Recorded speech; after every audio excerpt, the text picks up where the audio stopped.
Careful. Pwede na.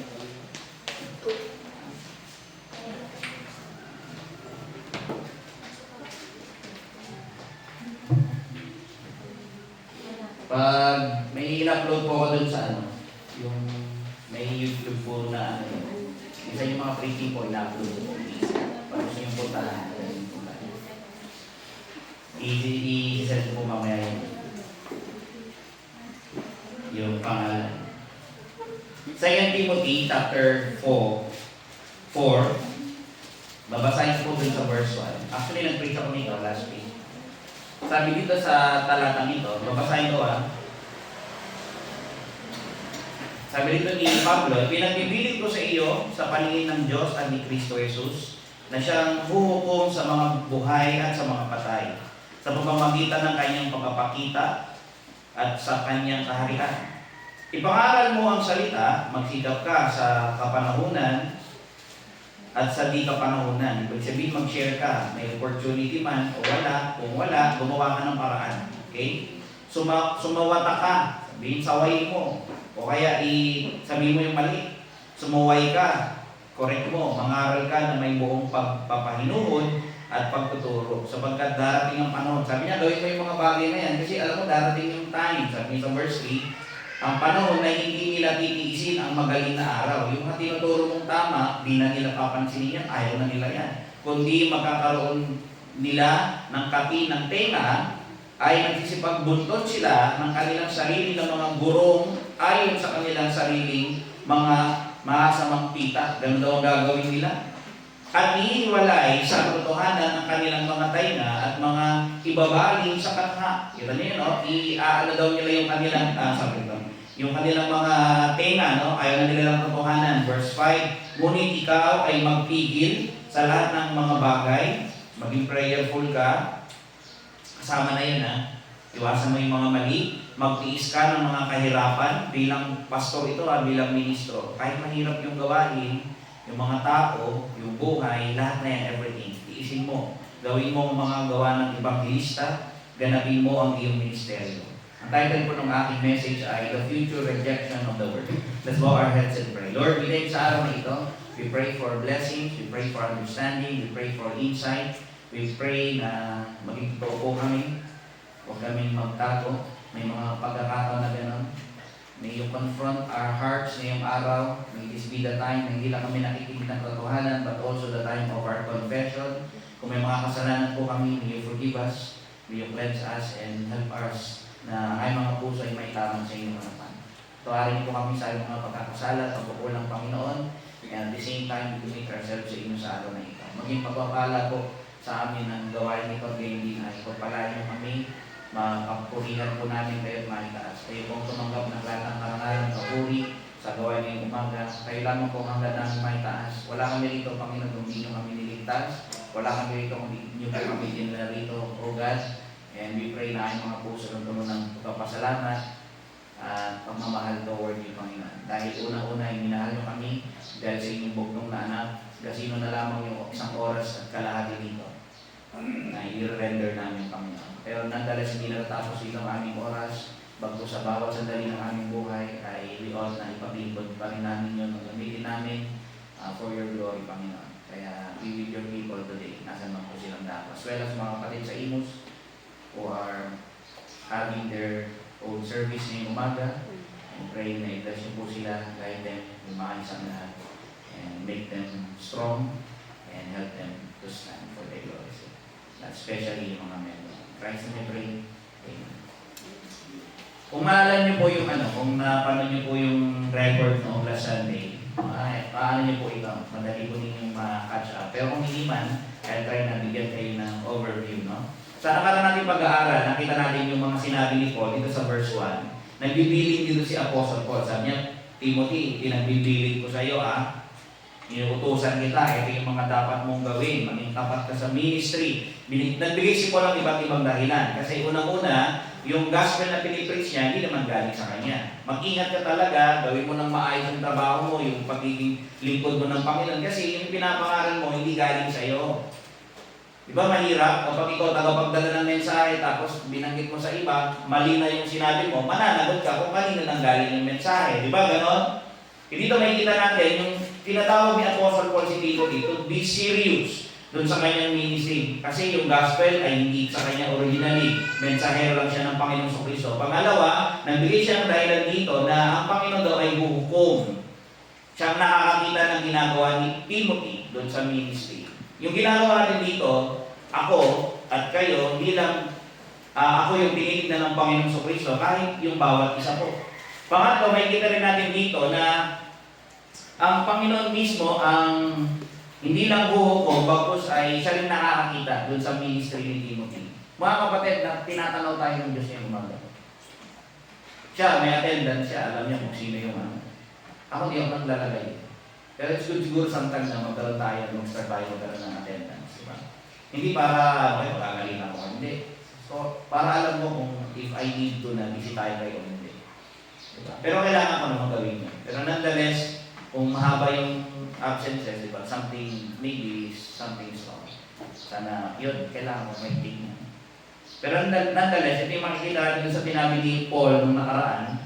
And then, nagbigay siya rito ng iba't ibang dapat gawin ni Timothy doon sa ministry. Sinabi doon sa verse 2, ipangaral mo ang salita, magsikap ka sa kapanahunan, and then all the way sa verse 2, and then doon sa verse 5, yan yung mga list ng duties na dapat daw ay faithfully, seriously, na gawin ni Timothy doon sa kanyang ministry. Sabi ko po last time, kung naalala ninyo, yung passages na ito ay hinati ko sa dalawa. Yung una ay yung mga duties ni Timothy. Itong pangalawa naman, ito ay tungkol doon sa rejection of the word. Okay? Actually, kung papansinin mo, Pastor, nagbigay ng dahilan yan si Paul kay Timothy kung bakit niya dapat seryosohin, gawin ng maayos, yung mga dapat niyang gawin doon sa ministry. Binanggit yung mga listahan, pero binanggit din dito yung rason bakit dapat niyang seryosohin. Yung passage natin ngayon, yung verse 3 and verse 4, pwede natin itong gawing dahilan at idagdag natin doon sa tatlo na unang binanggit, doon sa verse 1. Okay? Kasi ito pwede mag-motivate kay Timothy na kung saan, paano dapat ay seryosohin niya yung kanyang ministry. Ang sabi niya rito, sa verse 2, pansinin yung connection. Sabi niya, ipangaral mo ang salita, magsikap ka sa kapanahunan at sa di kapanahunan, sumawata ka, sumuway ka, mangaral ka na may buong pagpapainuhod at pagtuturo. Gawin mo lahat yan, pati yung doon sa verse 5. Alam mo kung bakit? Sabi ni Paul, kasi sapagkat darating ang panahon na hindi na nila titisin ng magaling na aral. Mag-aral ka na ngayon, sipagan mo mag-aral ngayon. Magtapat ka sa Panginoon, take it seriously kasi alam mo bakit, darating araw, baka wala na makikinig sa'yo. Yung setting dito mga kapatid, this is something about sa church.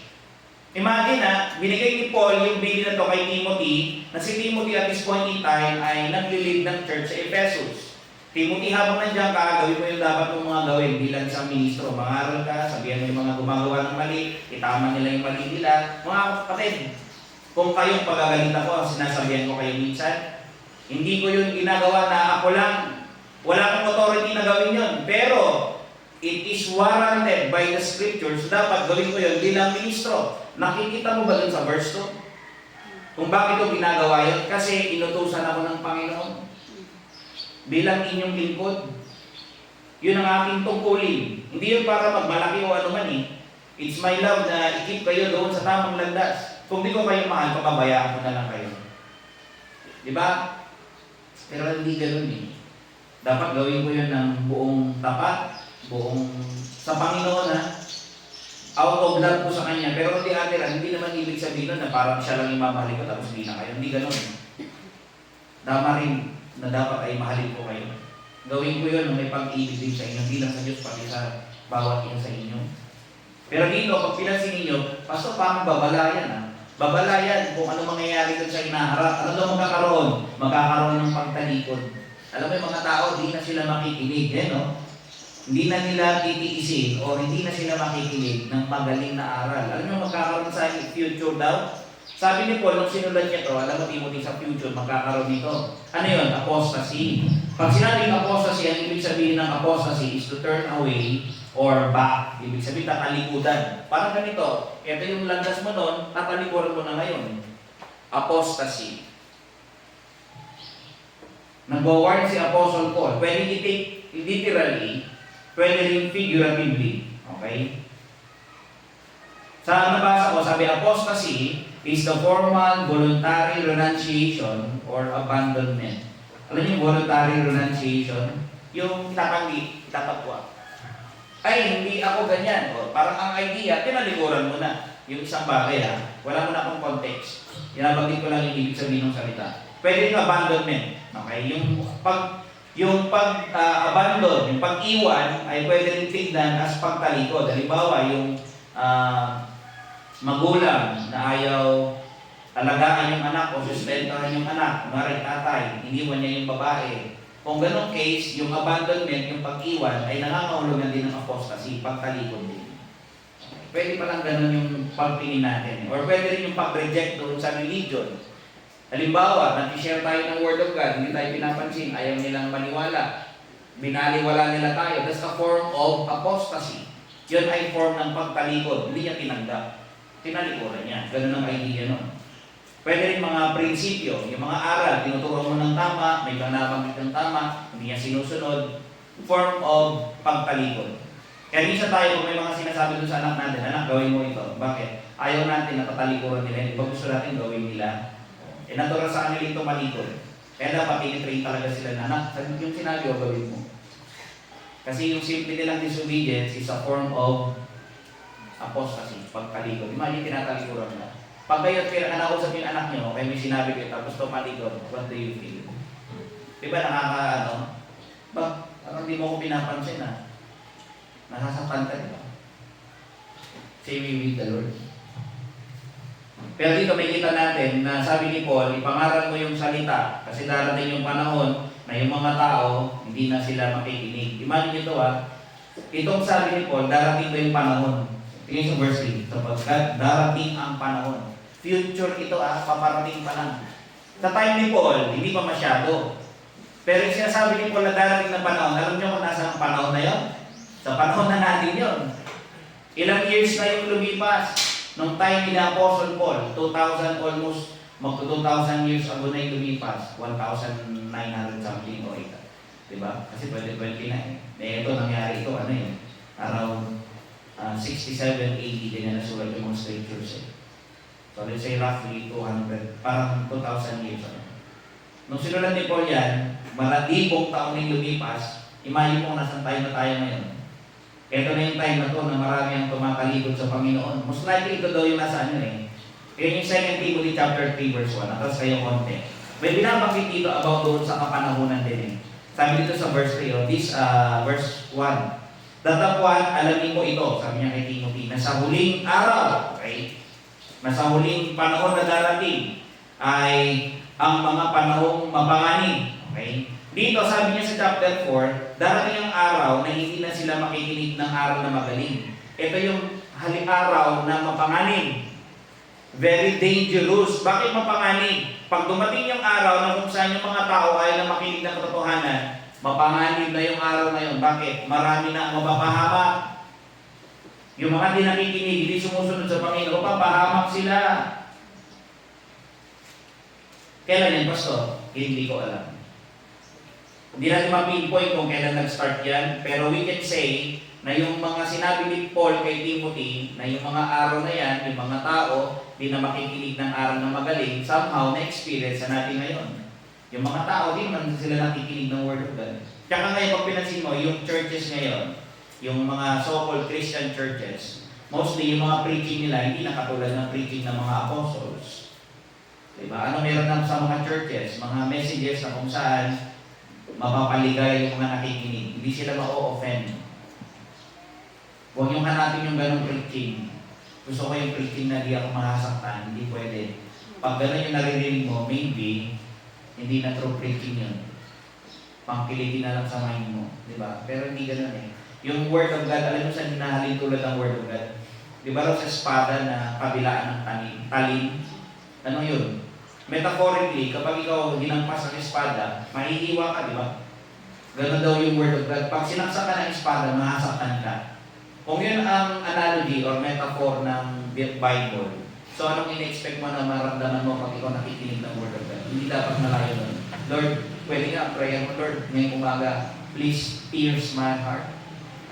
Tarakin mo yung puso ko, Lord, para makita kita. Maramdaman mo yung dapat mong maramdaman. Mag-respond ako dun sa preaching na narinig ko. Diba? Hindi pwede hindi eh. Matuto ako, Lord. Ma-appreciate kita. Ma-appreciate ko yung mga kapatiran. Hindi natin ginagawa yung dito, diba? Yung tumitingin ka na sa'yo, peace be with you. Pero tayo yung pwede gumawa ng dapat eh. Bakit? Nasa iyo yung tunay na peace eh. Kung nasa iyo si Kristo, diba? Pero nadali, somehow, appreciate nyo kapag nakakita kayo ng kapatid. Nandyan pa, nagpapatuloy. Hindi ba blessing nyo? Ako, pag nakikita ko kayo dito, I'm very much encouraged mga kapatid. Diba? Pero dito, may kita natin, hindi natin alam kung kailan nag-start ito, kung anong araw talaga ito, pero nonetheless, dito sa context natin, ito daw ay future time, dito sa time nila Apostle Paul. Ito yung time na kung saan very dangerous, hindi lang dahil marami ang kakaliko sa Word of God, pero marami rin pasakit ang darating. Yung mga Kristiyano, inuusig sila, hinahanap sila, sinasaktan sila. Diba? Ganyan ang mga nangyayari sa kanila. Pwede i-connect ito doon sa 2 Thessalonians chapter 2. Atas kayo. Sa 2 Thessalonians chapter 2, verses 1 hanggang 3. Ang sabi dito, yan.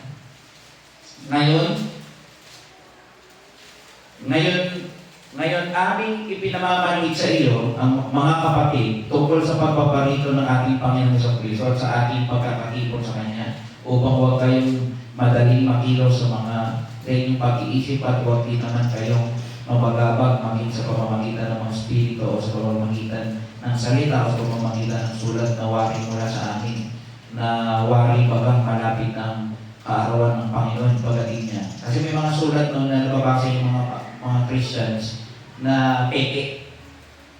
Okay? Na hindi galing sa apostol. Sabi ni Paul, huwag kayong mag-alala. Verse 3, huwag kayong madaya.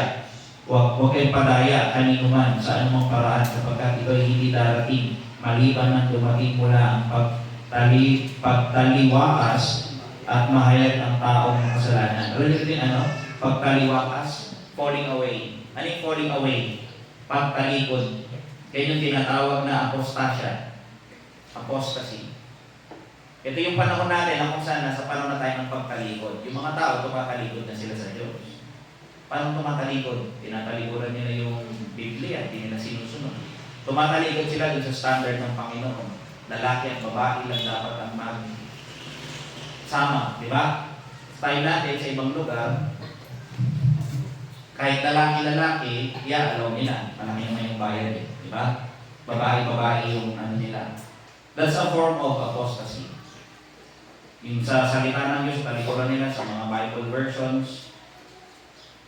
Tapos yung nangyayari ngayon, yung corruption, is it a form of apostasy? Yes, hindi naman tama yun eh. Imagine, buti sana kung 20-20. Trillion, hindi ba? That's a form of apostasy. Yung wala na silang takot sa Panginoon, gumagawa sila ng mga masamang bagay na tila ba wala silang pananagutan sa pagdating ng kapanahon. Pero dito sa context natin, pag pinansin natin, yung context dito ng pagkalikod, hindi madali kong intindihin yung iba eh. Kung ito ba yung buong word, pastor, in general, kasama, pero yung context dito ni Apostle Paul, imagine the church. Sabi ni Timothy, mag-preach ka. Yung aral na magaling, ipangaral mo, balik kayo sa Timothy, chapter 4. 2 Timothy chapter 4, verse 1, verse 2. Sabi niya, ipangaral mo ang salita. Magsikap ka sa kapanahunan at sa di kapanahunan, sumawata ka. Yung context dito sa church, mag-preach ka sa church.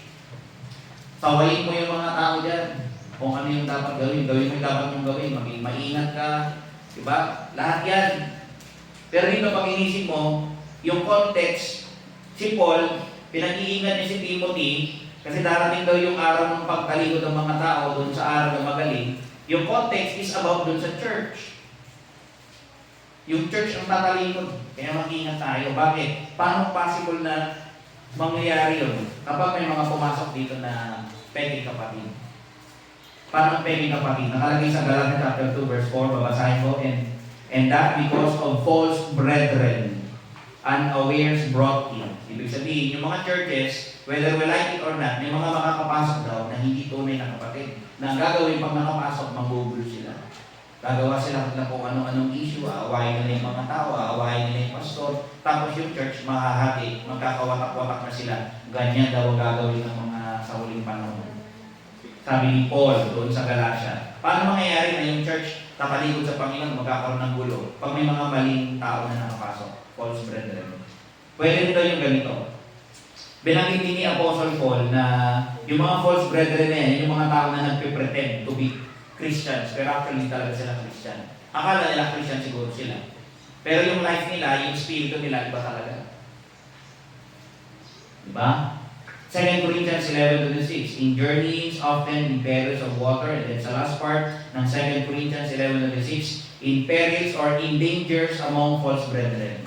Imagine si Apostle Paul, may ganun siyang parang pwede niyang ma-experience. May danger siya na gano'n, na maka-encounter din siya ng mga tao na hindi tunay na kapatid. Na isasabihin nila, tunay silang kapatid, Christian daw sila, pero later on, may gagawin na masama. Hindi daw ligid kay Apostle Paul yung gano'ng danger o panganib.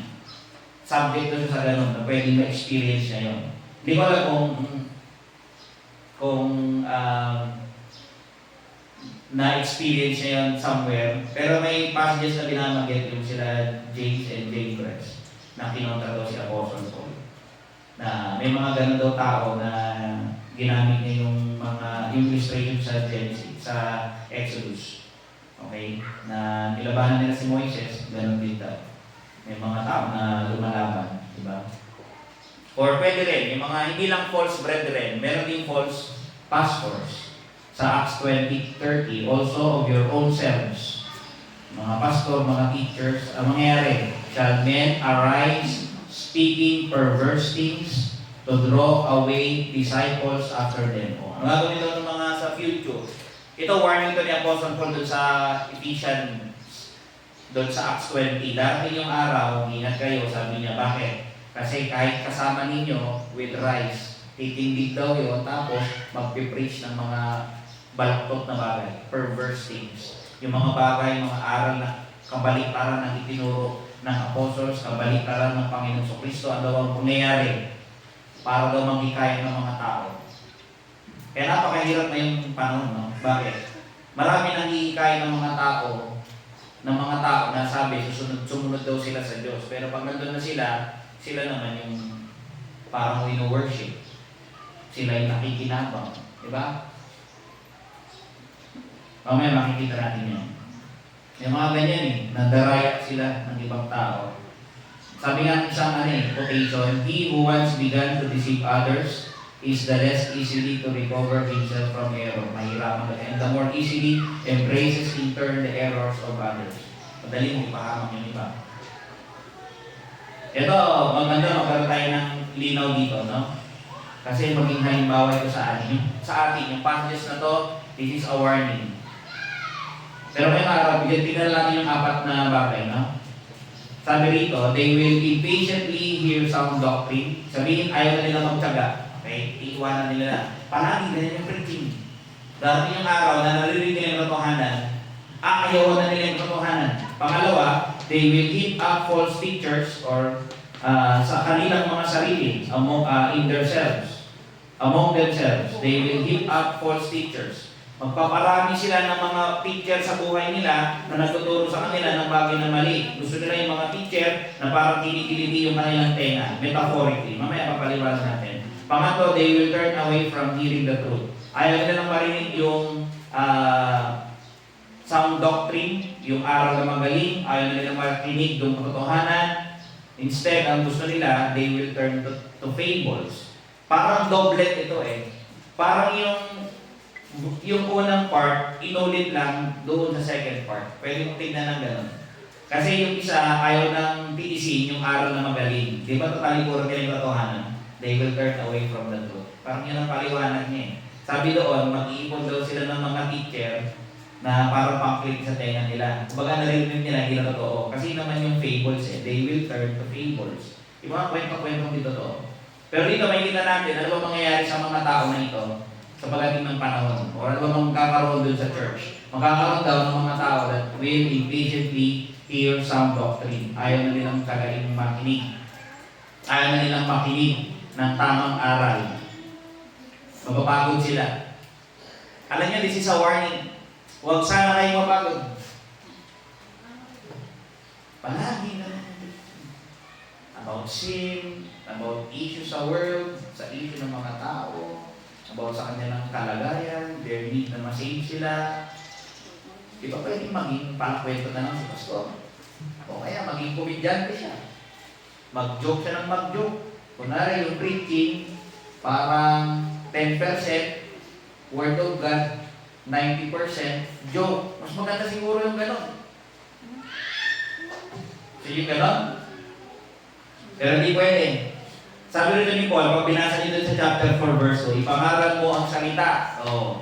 What are you expecting to hear from me dito sa church? Pag ako nandito sa pulpit, or kung sakaling may susunod sa akin, this should be your standard. Dapat ang maririnig ko sa sino mang tatayo dito sa pulpit para mag-open up ng Word of God is someone na ipinapangaral, ini-explain yung Word of God kung paano ko may apply sa buhay ko. Dapat ganon. Hindi pwedeng hindi. Sabi yan, preach the Word. Pansin yung mga words na to. Kasi nakabase tayo sa context. Ngayon sa verse 2, ipangaral mo ang salita. And then sa verse natin, hindi na nila titiisin ang magaling na aral.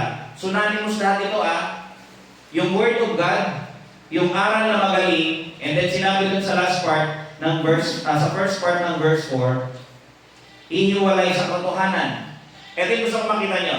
Yung preaching dapat dito is truth, Word of God, and aral na magaling. Pag sinabing aral na magaling, aral ito, mga teachings na kapag narinig nyo, it will bring good sa buhay mo. Pag yung mga teaching na magde-divide sa church, hindi yung galing sa Diyos.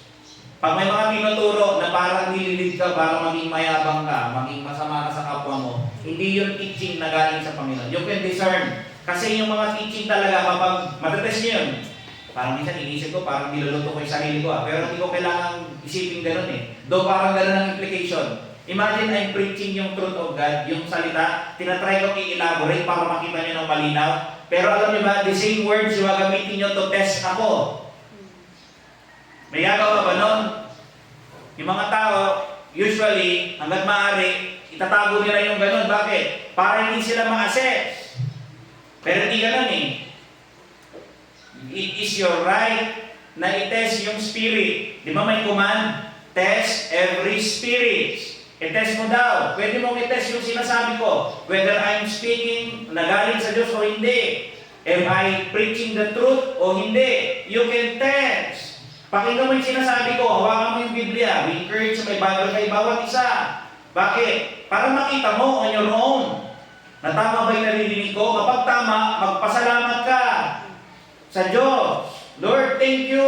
Bakit? Maraming simbahan hindi mo marinig yung totoo. Marami silang activities. We can say na very organized. Pero that doesn't mean tama sila.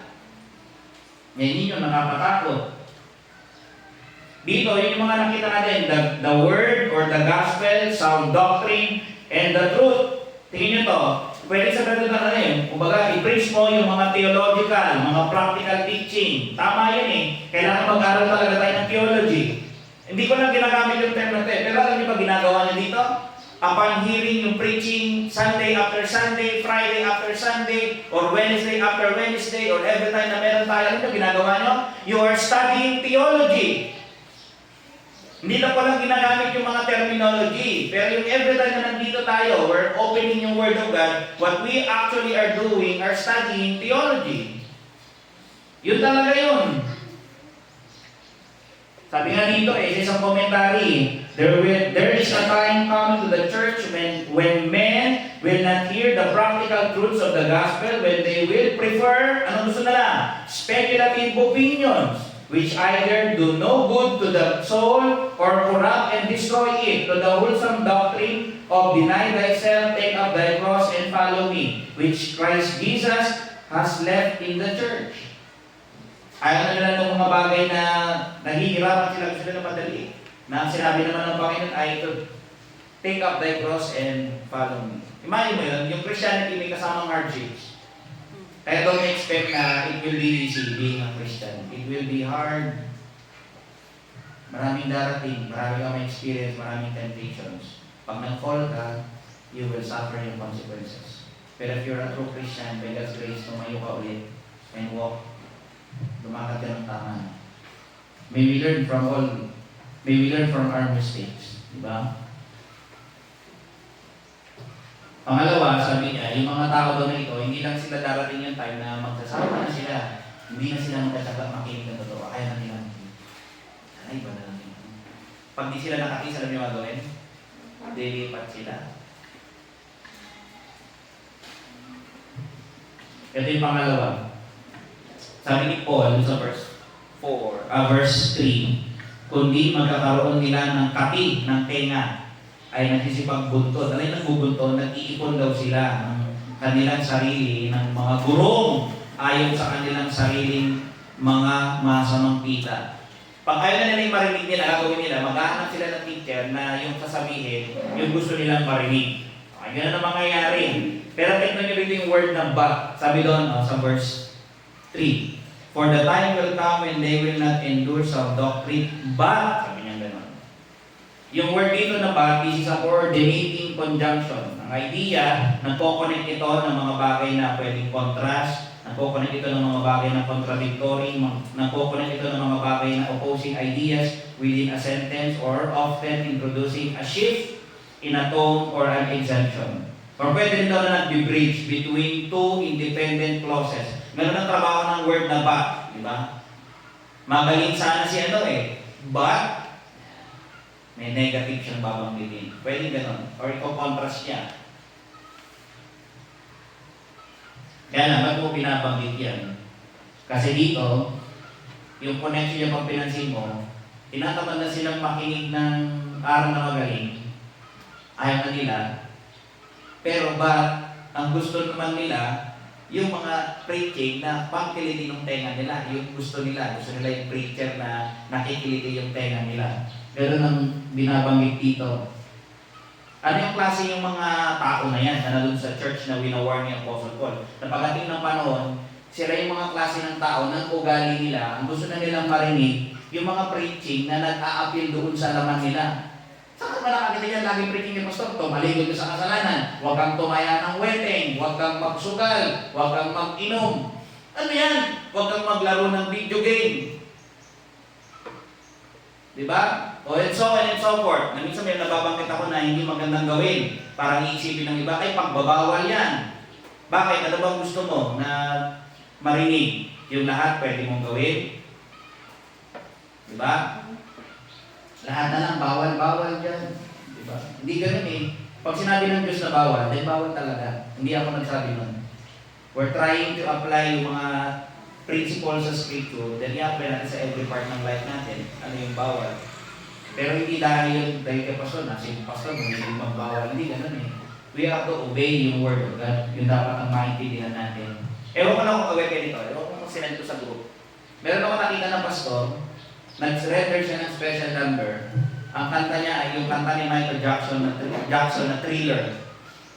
Thriller, ganun. Pero pinalitan niya yung lyrics ng pang-Christian na. Okay?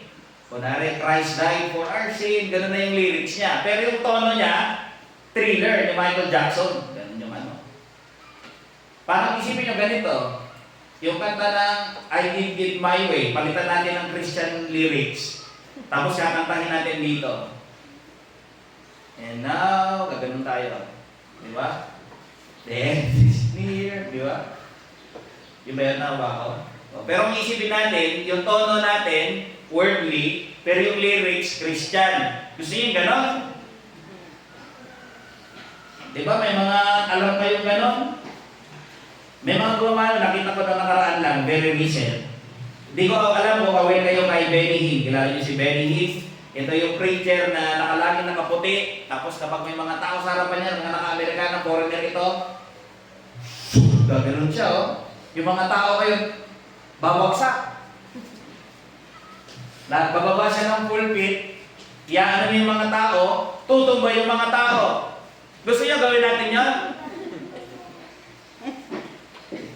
Receive! Gaganon. Tapos gagano kayo doon, no? Matutumba kayo. Ganun yung gusto ng marami eh. Bakit sumikat si Benny Hinn? Kasi siya yung, lalaki, evangelical daw siya, tapos tinuturo niya na healing, requirement daw yung healing, at siya daw ay nakakapagpagaling. Yung mga tao may sakit eh, gusto nila yung ganun eh.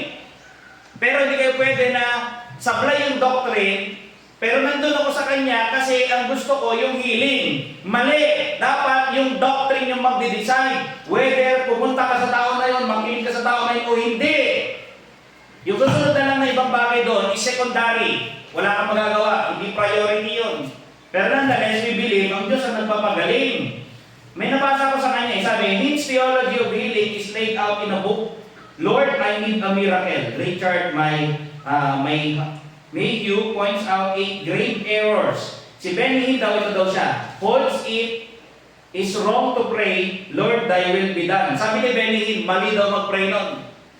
Lalo na kung may sakit ka na, Lord, kung ano man maging ending ko, thy will be done. Mali daw yun, sabi ni Benny Hinn. Imagine, preacher to, kinontra niya yung sinabi ng Panginoon. Kasi bakit daw? Even though Jesus Christ did, he believed, si Benny Hinn, that God always intends for believers to be healed, even though some great sinners of the Bible were unhealed. Bakit? Lahat ba pagaling talaga ng Panginoon? Di wala bang mananampalataya na talagang kukunin ng Panginoon through that sickness? Sabi niya, huwag mo raw ipagpe-pray daw yun, mali daw yung sinabi na yun, na Lord, thy will be done, maling prayer daw yun. Paano nagkamali? Kasi daw gusto ng Panginoon, lagi tayong gumaling. Hindi! Mas maganda ipag-pray yung thy will be done. Bakit? Lord, I'm submitting myself sa iyo. Pag gumaling ako, praise God! Ano naman kung mamatay ka? Ba't ba nag-aalala ka? Kung ligtas ka, di ba dapat magpasalamat ka, Lord, thy will be done. Pag ako di gumaling, ito na yung talagang daan para kunin niyo ako kahit mahirap. Kung ito'y mag-glorify kayo, Lord, sige! Pupunta ka na sa langit eh. Pero itong tao ito, blatantly, kinukontrol niya yung sinasabi ng Panginoon. He teaches that faith on the part of the sick person is essential to healing. O, ito na. Para daw gumaling ka, kailangan maniwala ka. Naniniwala ka bang kayang pagalingin yung sakit mo? Mawawala yung bukol sa tiyan mo? Ano gagawin mo? Ihipan ko lang. Kasi daw, sabi niya, while a man Lazarus could not have exercised faith when he was ill, since he had been dead, he believed that we must do our part before God can heal. Maniwala ka daw muna bago ka pagalingin ng Diyos. Bisa nga, di ka nagpipray. Yung mga tao, di nagpipray eh. Pinagagaling ng Panginoon eh. Alam niyo, pagkagalingan natin, God will do kung anong gusto niya. Pero i-encourage na tayo na maging prayerful. Lord, bakit maganda mag-pray? Kasi pinapakita natin na kailangan natin ng Diyos. Ina-anchor natin sa Kanya na kailangan natin siya. Yun ang gusto ng Diyos. Naalala ko tuloy yung ano dito eh. Yung mga about sa mga false total. False ano tayo eh. Yung mga gustong marinig ng tao. May narinig akong ganito. About dito kay Lazarus. Sabi niya, yung text daw na ito ay para sa LGBTQ. Kasi sabi daw ni Lord Jesus kay Lazarus, Lazarus, come out! Oh, yung mga nasa secret pa, come out! Sabi niya gano'n, si Jesus Christ daw, ini-encourage daw niya yung mga LGBTQ. Parang si Lazarus daw, ang sabi, come out! Ibang come out naman yun. From the grave, lumabas na siya. Kasi pinuhay siya ng Panginoon. Pero ilalabas ka dun sa kasalanan mo na aaminin mo na ganun ka, na hindi ka nagsisisi, that's a different story. Pero itong point, Pastor, yung lalaki na yun, na ganun ang interpretation, tapos makikinig ka sa kanya, nakakatakot yun. Hindi niya ine-explain yung scripture according dun sa original meaning niya, according dun sa context niya. Alam niyo, kung tayo, lalo na yung sa ibang mga simbahan, ganito minsan ginagawa ng iba eh. Ikaw, anong interpretation mo dyan? May mga nagba-Bible study, isa-isa tinatanong, ikaw, anong intindi mo dyan? Ikaw, anong interpretation mo yan? Kung 12 yun, edi may 12 na interpretation. Hindi pwedeng ganon. Dapat isa lang. Babalik tayo doon sa meaning, doon sa context. I-regard natin lahat yun. We will fill yung literal gap, language gap, historical gap, cultural gap. May mga ina-apply na rules pag nag-interpret ng scripture. Bumabalik ka doon sa time nila. Pero grabe, ito, halimbawa din ito yung si Benny na yan, mga fraud, mandaraya, di ba? Kaya mga may jet na yan mga yan eh. Maraming mga false teachers na doon sa US, na supply talaga yung teaching. Very foreign doon sa scripture, napakalayo. Pero yung mga tao, mas marami pa sa atin. Pero nga doon, preacher ang pangalan, Creflo Dollar. Yung pangalan niya, ito niya, dollar. Tapos meron siyang clip, minsan napanood ko, "Give me your money!" Sabi niya gano'n. "Give me your money!" Tapos yung pera, yung mga congregants, ang laki ng building, pupunta sa harap, maglalagay sila ng dollars nila doon. Tapos yung ginagawa ng preacher, hindi ako nagbibiro yung ginagawa ng preacher, sinasadsad niya ng gano'n yung mga pera. "Give me your money! Give me some money!" Baka mo na gano'n dito, huwag na kayo mag-church. Okay? Hindi ko gagawin yun. Kasi gano'n nga yung mga tao, gusto nila pumunta doon sa lugar, o yung sa tao, na kung saan, yung gusto nila, yung naririnig nila. Yung nag-a-appeal sa laman nila, doon sila nag-enjoy, kahit mali, unbiblical. Diba? Katulad dito ng mga JW. Sa mga JW, they believe wala daw hell. There's no such a place na suffering. Walang impyerno daw. Okay, yan, belief ng kahit ang, belief ng JW, Jehovah's Witness, mga Seventh-day Adventist, yan yung mga belief nila eh. Kahit ang Iglesia ni Cristo, annihilation, wala silang eternal torment, a place such as hell. Kung ganun lang din, gawin nyo naman ang gusto nyo. Kasi ang doctrine ng annihilation, at the end of your life, pag namatay ka daw at masama ka, hindi ka na mag-e-exist. Walang punishment. Hindi ka na mag-e-exist. Hindi ka magpupuntinyo hanggang sa walang hanggan. Kasi nga, hindi ka qualified. Kasi may annihilation. Ito mangyayari, extinct ka lang. Wala na, hindi ka na mag-e-exist. Kung gano'n ang belief natin, pwede kong gawin lahat ng kasalanan ko. Ng kasalanan na pwede gawin. Diba? Bakit? Wala akong pananagutan in the future, hindi pala ako parurusakan. Pero that's not the case. Okay, kaya lang, bakit ang dami-dami nila doon? Kasi nga, yun ang nag-a-appeal sa kanila. Gusto nila yung gano'n. Ito sa Islam. Sabi doon sa nabasa ko, Sheikh Palasi, yun ang pangalan niya, Sheikh Palasi states that there are 72 wives for every believer who is admitted to paradise. Yung mga Muslim, may believe silang ganito. Pag namatay sila, as nag-suicide bomber sila, pagdating daw nila sa paradise, yung heaven na sinasabi nila, magkakaroon daw sila ng 72 wives. Basta martyr yung martyr, yung nagpakamatay para sa religion nila. May 72 daw silang asawa. Sabi pa doon, no? Ginagamit daw ito para mag-recruit. Some, but not all, extremist organization, lalo yung mga extreme. Extreme na Muslim, use the promise of glorious afterlife to recruit suicide bombers. Mag-suicide kayo, sabi kayo sa sarili nyo, bakit? Magkakaroon kayo dun sa paradise ng 72 na asawa. Ayos yan Bakit? Dito kasi isa lang At least doon marami na, di ba? Multiple choice, di ba? A, B, pero pag ganun yung mind mo, nag-a-appeal yun sa laman. Bakit? Gusto ng laman yun Kaya maraming pupunta doon. Pero but then again, dito natin makikita yung mga tao, sa time ng last days, yung mga tao ay nila ng truth. Ang gusto nila yung mga doctrine, yung mga preachers na nag-a-appeal doon sa laman nila. Doon nakikita yung tenga nila. Wala na sila sa katotohanan. Ayaw na nilang makinig. Kaya mga kapatid, pag ako, di na natin-preach faithfully. Hindi ko na kayo pinakompront sa kasalanan nyo. Hindi ko na kayo nililid sa tamang daan. Maghanap na kayo ng simbahan, di ba? Okay? The only reason dapat na nandito kayo because as long as marinig ko yung truth, it's my passion, it's my goal. Hindi yung prayer ko kay Pastor. Siya yung una na huwag magsawa. Siya yung huwag ma-intimidate dun sa iba. Siya yung huwag ma-inggit dun sa ibang simbahan. Na malalaking simbahan. Diba? Hirap naman ang ganun, diba? I would rather be here na nagtuturo ng totoo at kasama kayo. Kaysa sa simbahan na mali yung preaching ko. Lahat ng material things ang ibibigay nila, pero mali na yung doctrine. Diba? Di baling kakasama kayo ng hirap, okay lang yun. Pangatlo, itong mga tao na tatalikod sa katotohanan, they will turn away. Diba? Tatalikuran talaga nila, literally. Dahil nga ayaw nila ng mga preaching na nagko-confront ng sin. So, ayaw nila yun. Ano ba yan? Paano pinagagalitan dyan? Ba't gano'n? Para naman alam ni Pastor yung ginagawa ko. Wala akong pakalam sa ano nyo, bahala kayo sa ano nyo. May mga bagay kayo na baka naisip nyo, alam ba ni Pastor yung ginawa ko, hindi ko alam.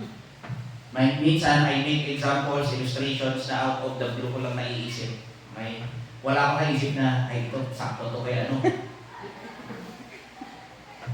Mayat na ito ha. Pero may patamaan ka mamaya. Ano ba sa Ilocano yun? Mapasagilan tayo. Pasagilan. Di ko alam, Pastor. Wala naman kayo gano'n, di ba? Na naiisip. Pag nag-preach ako, ay parang pinapasagilan ni Pastor si ano ha. I hope wala. Kasi wala naman talaga. Kung bibinanggit ako, I make it as illustration, as innocent as I can. Di ba? Wala akong ano na, ay sakto ba ito? Sakto, nakatugaw iso na. Wala akong ano na. Hindi ko gagawin yung sa ano na. I will not benefit doon mga kapatid. Imagine, nag-preach na ako ng maganda, ng totoo, tapos dudumihan ko pa yung preaching ko dahil doon sa emotions. Minsan kaya nga sinasabi ko, pag nag-preach, sometimes, yung mga personal issues ng pastor toward doon sa mga members, dapat i-set aside. Hindi kasali yun. Faithful dapat siya mag-open muna ng word. Ganun muna. Kung may naiinis siya o kahit kayo, naiinis somewhere kung kanino, someone, sa kanya na iayos or iayos nyo before mag-service. Kasi naman ang Biblia, di ba? Okay natin, pag dito kayo okay, ayusin nyo muna. Then lastly, ano daw yung mga pakikinggan nila? At ihiwalay sa totohanan ng kanilang mga tainga at huli na. At ang mga ibabaling sa katha. Ano yung katha? Fables. Ano yung fables? Mga parabola. Sa Tagalog, parabola. Ano yung mga parabola? Mga kwento-kwento. Hindi totoo. Teka lang ha. Ano daw yung mga ganun mga tao? Pag ayaw nila na makinig sa katotohanan dahil nako-confront sila, ayaw nila yung word of God, ayaw nila yung katotohanan, ayaw nila yung ebanghelyo, ang gusto nila lang pakinggan, yung mga parabola, yung mga fables, yung mga kwentong gawa-gawa na lang. Nandun na sila na-amish. Kwento lang naman. Diba? May mga instances na okay yung kwento eh. Okay, hindi kasi masyadong makwento na kung anong kwento eh. Pero may mga tamang setting yun. Okay? Pero nonetheless, masakit kasi dito yung mga tao, kung ano na yung mga walang kwenta, yun naman na doon sila nagtutuon ng panahon nila. Yun yung mga pinaniniwalaan nila, kahit wala namang bakayan. Diba? Let me end with few applications. Alam mo, yung pagdating ng panahon na tatalikod na yung mga tao sa katotohanan, sa ebanghelyo, this is something na unavoidable. Hindi nyo maiiwasan to. Darating talaga yung time na yan. Okay? Sa mga churches. Pero ang goal natin, huwag natin hayaan. Okay? Tayo dito sa church natin, kahit yung sa Imus, prayerfully, bagaman darating talaga yan, pero huwag natin nawa ma-experience. Yun ang goal natin. Kung may mga susunod na sa akin, susunod na panahon, ng mga panahon, pag-pray niya na maging man of God siya na faithful dun sa word of God din. Okay? Yung mga tao, tatalikuran din, yung katotohanan eh. Ayaw na nilang makinig. Pero alam nyo bakit ganun sila? Kasi hindi nila tinanggap yung pag-ibig sa katotohanan. Nakalagay sa 2 Thessalonians 2:9. And with all deceivableness and of unrighteousnesses or unrighteousness in them that perish, because they receive not the love of the truth, that they might be saved. Yung mga tao, kaya pala nila ng katotohanan. Yung context kasi dito, sa end time daw, si Satanas daw, magloloko siya ng mga tao. Papakita siya ng mga signs and wonders. Yung mga tao naniniwala doon. Pero yung mga tao doon na yun, nadaya daw sila. Bakit ganun? Kasi nga, yung mga tao na ito, hindi nila natanggap yung katotohanan. Kasi kapag natanggap mo yung pag-ibig sa katotohanan, mananatili ka daw doon pag nalaman mo na yun. Hindi pwede hindi. If you're a true Christian, you will stay doon sa truth. Hindi ka madadayag ng sino. Hindi ka malalayo sa Panginoon sa Kristo. Kasi ang Diyos ang nag-iingat. Kaya I hope kung kayo, di pa Christians ngayong araw yun ang ma-receive mo. Lord, sana ibigay mo yung pag-ibig sa katotohanan na yun. Maintindihan ko yun, sampalatayan kita, yung Evangelyo, tapos mag-stick ako doon the rest of my life. Di ko alam pag kayo nakaupo dyan, sana ganun ang ginagawa niyo, Lord, I know you more. Sana makilala ko kayo lalo. Lumalim yung pagkakilala ko sa inyo, mabago yung buhay ko. Di ba? Sino ba kaya magbago? Taas ka ngayon, kaya magbago. Di ba? Kaya tulad tayo dyan, pasagin, pastor. Diba? Lahat tayo, our goal is to be changed. Di ba? Magbago tayo, all the more na maging katulad ng Panginoon sa Kristo. Maganda yung maging mabait lalo, di ba? Alam natin doon tayo sa katotohanan kasi ang Panginoon sa Kristo yung katotohanan I am the way, the truth, and the life. Sabi niya doon. Kaya nga mahirap yung yung mga tao ito dito na binabanggit na tinalikod daw nila yung katotohanan. Di na raw nila sinatsagang tingin. Ang gusto na lang nila pakinggan yung mga nonsense, like fables. Ang gusto na lang nila pakinggan yung kumikiliti sa tenga nila na nag-a-appeal doon sa mga laman nila. Delikado daw yun. Bakit? Pag ginawa mong nireject mo yung Word of God, nireject mo na rin si Kristo. Pag nireject mo si Kristo, nireject mo rin ang Ama. Pag nireject mo ang Ama, nireject mo rin ang Banal na Espiritu. Ano mo ending mo? Wala kang kaligtasan. Hindi ka masasave. Kapapahamak ka pag gano'n. Kaya be careful how you treat yung gospel. Hanggang mamatay kayo ng prayer mo, Lord, sana hanggang mamatay ako yung gospel. Forefront sa mind ko, yan yung concern ko lagi. Lagi ko na-appreciate, lagi kong nai-enjoy. Yan yung laging gusto ko rin laging marinig. Diba? Kaya gawin natin, let us love the truth. Let us take care of the truth. Ingatan daw natin, katulad ng sinabi ni Paul kay Timothy. Let us pass the truth. Yung sinasabi ko dito, yung pagdating ng apostasy, yung pagtalikod, darating talaga yan. Pero I'm praying na tayo as a church, huwag sa ating mangyari yan. Okay? Kaya ang gawin natin, mahalin natin yung katotohanan, kayo yung dapat ng concern nyo. Pangalawa, ingatan natin yung katotohanan dito. Pangatlo, ipasa natin yung katotohanan sa iba. Yung mga next generation natin, yung mga bata, turuan natin, dali natin sila dito. Pangapat, ipaglaban natin yung katotohanan. Sabi sa Jude 1:8, contend for the faith which was once delivered. Paglaban mo, makimbat ka. Pagtanggol mo, yun ang idea. Pag may narinig kang mali, sagutin mo siya. Parang hindi yan yung paliwanag mo. Parang mali yung sinabi mo na yan. Kasi ikaw sabi ng Word of God. Pinaglalaban mo siya pag ano ba gagawin natin? Test for the truth. Subukin daw natin para malaman natin yung katotohanan. Kung may narinig tayo sa iba, sabi sa 1 Thessalonians 5:21, prove all things. I-test. Hindi pa may sinasabi yung iba. Pumunta yung Mormon sa bahay ko, binigyan ka ng ano. Amo kaya kabsat ni Apo Jesus, kan ni Jay Jablong na ni Lucifer. Ay, iso kaya. Baruday ta nagmayat tayo ni Jay. Papanak man itong Domingo. Ha? Mag-research kayo. Sabi, anak ko yung pamatili Jay. Na kami ng Mormon, mamati kami, namatay kami at balik kami ng Diyos. Agarami kami tulad ng the earth na bagay ni. Iso kaya Hindi mapanak pa na dyan, tagbalinak man yung creator. Believe nila yun, yung nag-invento. Mag-aral kayo, encourage mo kayo. I-test nyo ako, may nagrinig kayo sa iba, i-test nyo. Paano mo na-test? Sige nga, yung sinasabi mo, saan nakalagay sa Biblia? Awan ita, at dyan book itim Mormons. Awanan na. Hinggaan ka rin pang kay Jayin. Anak sa kitain eh. Kaya kung pala sabihin na ganito, punta ka na lang sa kapitbahay ko. Huwag gano'n, doon siya magkakalat eh. Huwag na kayo pumunta dito kasi mali yung pinuturo nyo. Bagay kasi straight na. Nag-aaral kayo, di ba? Tama ba yung narinig nyo rito? Mali. It's time for you to put into practice. Tama pala narinig mo, di tayo mo. Sabi mo sa iba, manindigan ka. Di ba?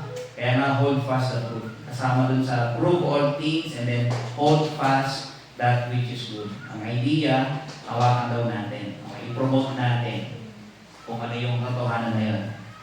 And lastly, since yung ganyang pangyayari ay unavoidable, pero nonetheless, it is your duty and responsibility na ingatan mo yung sarili mo ng katotohanan. Paano?